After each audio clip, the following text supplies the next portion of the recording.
লেখক লক্ষ্মীৰাম দুৱাৰা দাসৰ গ্ৰন্থ আদি জামাল উন্মোচন। যোৰহাটৰ লেখক লক্ষ্মীৰাম দুৱাৰা দাসৰ আদি জামাল গ্ৰন্থৰ তৃতীয় সংস্কৰণ মাছৰহাট নামঘৰত সভাত উন্মোচন কৰা হয়।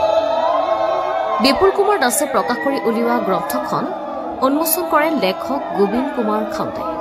মাছৰহাট বৰনামঘৰৰ পৰিচালনা সমিতিৰ সভাপতি দেবেন পাঠকৰ সঞ্চালনাত অনুষ্ঠিত গ্ৰন্থ উন্মোচনী সভাখনত নিৰ্দিষ্ট বক্তাৰ ভাষণ আগবঢ়াই শংকৰী সংস্কৃতিৰ সাধক ভাগৱত আচাৰ্য লক্ষ্মীকান্ত বৰাই, সমাজকৰ্মী জগন্নাথ অগ্নি বৰাই পৰিচালনা কৰা সভাখনত সন্মানীয় অতিথি হিচাপে ভুৱন চন্দ্ৰ দাস, পোহৰ লাইব্ৰেৰীৰ মুখ্য সম্পাদক অমৰ বৰুৱা, অধিবক্তা বিজয় শংকৰ বৰবৰা, তিলক দাস, সম্পাদক তৰুণ বিদ্যাৰ্থী সমাজ লখিমপুৰ, আম্বেদকাৰ বঁটা প্ৰাপক সৰুপাই দাস, শিশু কল্যাণ অৰুণ দাস, ৰূপক ৰঞ্জন দত্ত, বধিন দত্ত, দেৱকুমাৰ বৈৰাগী, মাছৰহাট নামঘৰ পৰিচালনা সমিতিৰ সম্পাদক তৰুণ বিদ্যাৰ্থী সমাজৰ তৰুণ তৰুণীসকল, সদৌ অসম তৰুণ বিদ্যাৰ্থী সমাজ, অসমৰ বিভিন্ন স্থানৰ পৰা অহা প্ৰতিনিধিসকলে অংশগ্ৰহণ কৰে। সভাখনত উদ্দেশ্য ব্যাখ্যা আগবঢ়াই অধ্যাপক সংস্কৃত বিদ্যাপীঠ যোৰহাটৰ ৰূপম শাস্ত্ৰীয়ে। কেইবাগৰাকীও ব্যক্তি উপস্থিত থকা সভাখনে কণমানি শিল্পীসকলে দিহানামো পৰিৱেশন কৰা পৰিলক্ষিত হয়। সভাখনত লেখক লক্ষ্মীৰাম দুৱাৰা দাস আৰু প্ৰকাশক বিপুল দাসে এখন গ্ৰন্থ প্ৰকাশ আৰু লেখাৰ অভিজ্ঞতা সম্পৰ্কেও বক্তব্য আগবঢ়ায়। ব্যুৰ ৰিপৰ্ট, পোহৰ লাইভে। খুবেই ভাল লাগিছে আজি যে ঐতিহাসিক যোৰহাট জিলাৰ মাছৰহাট বৰনামঘৰৰ ভিতৰত আজি এক আনুষ্ঠানিক কাৰ্যসূচীৰ যোগেদি অসমৰ সাহিত্য জগতৰ ভঁৰাললৈ এখন নতুন গ্ৰন্থৰ সংযোজন ঘটাইছে বিশিষ্ট সাহিত্যিক অসম ভাষা গৌৰৱ বঁটা প্ৰাপক লক্ষ্মীৰাম দুৱাৰা দাসে। এই লক্ষ্মীৰাম দুৱাৰা দাসে কথা আদি জামল নামৰ গ্ৰন্থখন আজি তাৰিখত সমগ্ৰ ৰাজ্যবাসীৰ কাৰণে, পাঠক সমাজৰ কাৰণে মুকলি কৰি দিছে আৰু এই কিতাপখন প্ৰকাশনৰ দায়িত্ব সম্পূৰ্ণৰূপে গ্ৰহণ কৰিছে বিপুল দাস ডাঙৰীয়া, যোৰহাটৰ এজন বিশিষ্ট আধ্যাত্মিক ব্যক্তি। আজি তেখেতৰ গ্ৰন্থখন মাছৰহাট বৰনামঘৰৰ ভিতৰত উন্মোচনৰ যি কাৰ্যসূচী, এই কাৰ্যসূচীত অতিকে এটা গুৰুগম্ভীৰ কাৰ্যসূচী হৈছে। এই কাৰ্যসূচী দেবেন পাঠকদেৱৰ সভাপতিত্বত অনুষ্ঠিত হোৱা এই গ্ৰন্থ অনুষ্ঠানী সভাখনত আমিও উপস্থিত থাকি নিশ্চয় বহুখিনি উপকৃত হৈছোঁ। ইয়াৰ উপৰি অসমৰ কেইবাজনো আধ্যাত্মিক জগতৰ পুৰুধা ব্যক্তিয়ে আজি এই অনুষ্ঠানটোত অংশগ্ৰহণ কৰিছে। আমাৰ ভাগৱত ব্যাখ্যা প্ৰাপক আমাৰ ৰুদ্ৰকান্ত বৰাদেৱৰ অতি তত্ত্বগধুৰ ভাষণেৰে আজি গোটেই অনুষ্ঠানটোক জীপাল কৰি তুলিলে। ইয়াৰ উপৰি আমাৰ বহুকেইজন বিশিষ্ট ব্যক্তি, সাংবাদিকৰ উপস্থিতি আজি অনুষ্ঠানটোক তেখেতৰ গ্ৰন্থখন এটা মাত্ৰা পাইছে বুলি আমি আশা কৰিব পাৰিছোঁ। আৰু এই গ্ৰন্থখনে তেখেতৰ আধ্যাত্মিক জগতখনৰ কাৰণে যিখিনি গ্ৰন্থ তেখেতে ইতিমধ্যে প্ৰণয়ন কৰি উলিয়াইছে, প্ৰায় 20খনৰ ওপৰত তেখেতে মহাপুৰুষ গুৰুজনাৰ অপূৰ্ব সৃষ্টিখিনি তেখেতে আৰু ৰূপান্তৰ ঘটি পাঠক সমাজৰ কাৰণে এৰিছে। আজি তাৰিখত তেখেতে আকৌ এখন নতুন গ্ৰন্থ সংযোজন কৰিছে, কথা আদি জামল তৃতীয় সংস্কৰণ।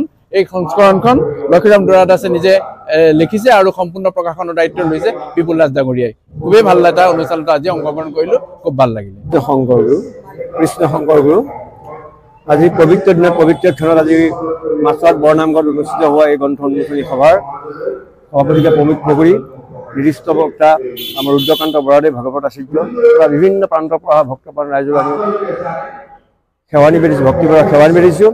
আৰু আমাৰ বন্ধুবৰ লক্ষ্মীৰাম দুৱাৰা দাসদেৱে ইতিমধ্যে 16খন গ্ৰন্থ প্ৰকাশ কৰিছে। আৰু আমাৰ এই নামঘৰতে 1990 চনৰ পৰা সদৌ অসম তৰুণ বিদ্যাৰ্থী সমাজৰ প্ৰাৰ্থনা সভা হয়।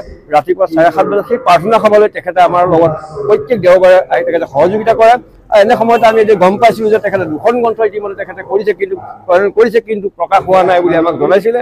আৰু সদৌ অসম তৰুণ বিদ্যাৰ্থী মাছৰহাট গাঁৱৰ তৰুণ তৰুণীসকলৰ উদ্যোগত আৰু আমি সহযোগিতা কৰিলোঁ। এই সাহিত্যিকজনক তেখেতকে আমি প্ৰকাশ কৰিবৰ কাৰণে তেখেতক আমি অকণমান সাহস আৰু প্ৰেৰণা দিবৰ নিমিত্তে আজি কাৰ্যসূচী পন্থা হাতত লোৱা হ'ল। এই গ্ৰন্থখনি অসমৰ সমগ্ৰ ৰাজ্য, সমগ্ৰ ভক্তমান ৰাইজে আদৰি লৈ আমাৰ সেৱকজনক, সাহিত্যিকজনক তেখেতক সন্মান সেৱা নিবেদন, সন্মান জনাবৰ কাৰণে অনুৰোধ জনালোঁ।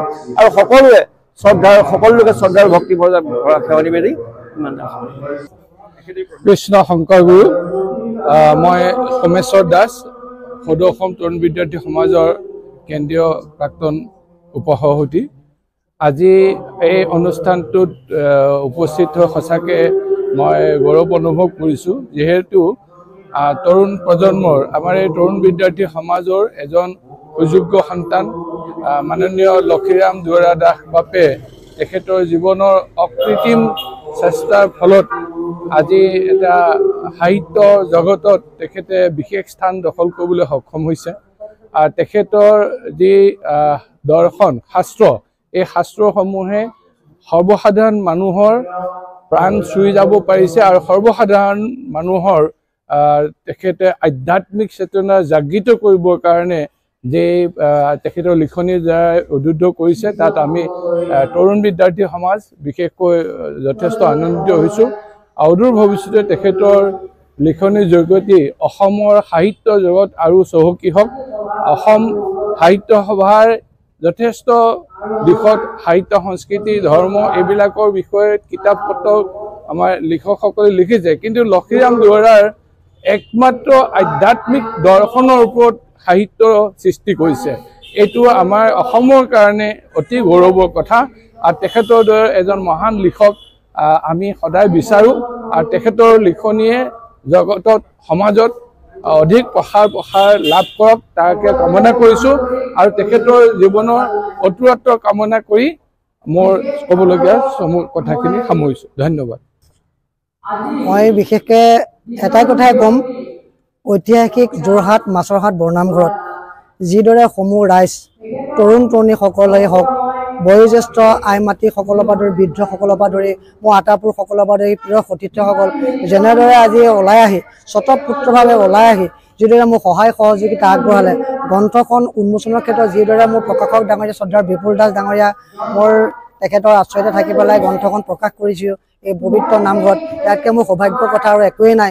গতিকে মই যিসকলে আহি মোক আমন্ত্ৰণ ৰক্ষা কৰি দূৰ দূৰণিৰ পৰা ভাগৱত আচাৰ্য শ্ৰদ্ধাৰ ৰুদ্ৰকান্ত বৰা দুলীয়াজানৰ পৰা আহিছে, বিশিষ্ট সাহিত্যিক সাংবাদিক গোবিন্দ কুমাৰ খাৱন, পোহলাইবৰ স্বত্বাধিকাৰী অতি শ্ৰদ্ধাৰ অমৰ বৰুৱা ডাঙৰীয়াকে ইত্যাদি কৰি বিভিন্ন ধৰণৰ বিভিন্ন প্ৰান্তৰ পৰা মোৰ সন্মানীয় ব্যক্তিসকলে যিদৰে মোক উৎসাহিত কৰিলে, বিশেষকৈ মই মাছৰহাট গাঁওবাসীৰ হৈ মই সকলোলৈকে মই ভক্তিপৰা সেৱা নিবেদন কৰিছোঁ আৰু গ্ৰন্থখনে যাতে সকলো ৰাইজে আদৰি লয় তাৰ বাবে মই সকলোকে মই কাটৰে আহ্বান জনাইছোঁ।